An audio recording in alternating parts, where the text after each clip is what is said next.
You know that feeling when you grab a bargain-priced gaming laptop, only to discover it can't keep up with a single new title and you're left staring at low frame rates and stuttering graphics? I've watched a lot of people regret those impulse buys because the cheap chassis and half-hearted GPUs end up costing more in time and frustration than a solid mid-range machine would have. The question is whether the Lenovo LOQ 15.6 with its RTX 4050 and Ryzen 7 7435HS feels like a smarter purchase instead of another looks good, performs bad story. Link is in the description if you want to check the product details on Amazon.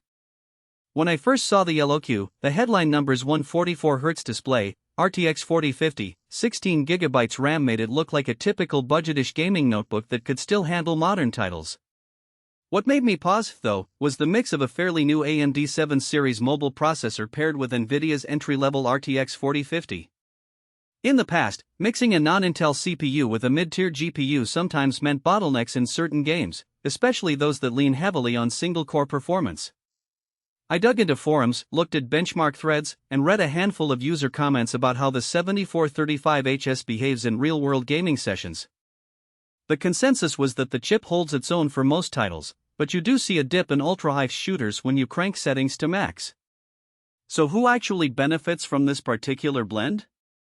If you're a college student or a young professional who wants a portable machine that can double as a workhorse during the day and a decent gaming rig on weekends, the LOQ hits a sweet spot. The 15.6-inch FHD panel at 144Hz gives you buttery smooth motion in fast-paced games like Valorant or Fortnite, and the high refresh rate is noticeable even in less demanding titles like Minecraft with shaders. The laptop's weight is around 4.4 pounds, making it easy enough to toss into a backpack for a commute. That portability matters if you're moving between dorm rooms, coffee shops, or occasional LAN parties.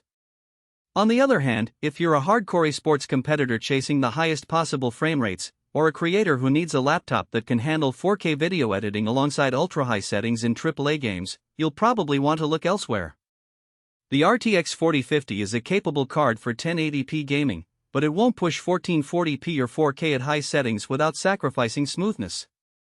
Likewise, the 16GB of DDR5 RAM is generous for most games, but the SSD's 512GB capacity can fill up quickly if you install several large game libraries plus any media projects. You'll find yourself reaching for an external drive or cloud storage sooner rather than later. Let's talk about the real-world daily usability. I ran the LOQ through a typical weekday, morning Zoom meetings, spreadsheet crunching, a quick Photoshop edit, and then an evening session of Cyberpunk 2077 on medium settings.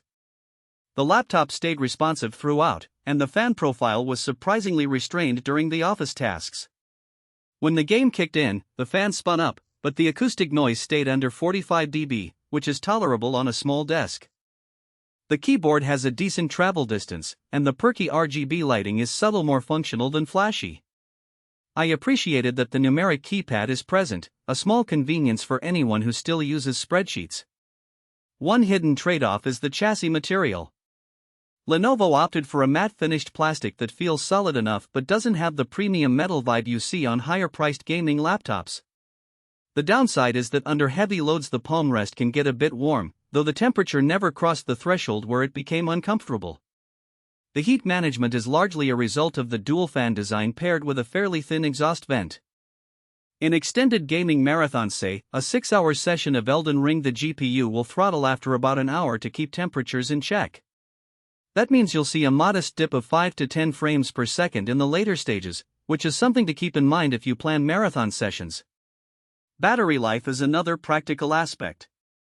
Lenovo lists a 57Wh battery, and in practice I got around 4.5 hours of mixed usage, a couple of hours of office work, a short gaming break, and some media streaming. If you're looking for a laptop that can survive a full day without a charger, you'll need to budget for a power bank or accept frequent plugins. That's pretty typical for gaming-oriented laptops, but it's worth stating up front so you don't get caught off guard. Now, the value proposition.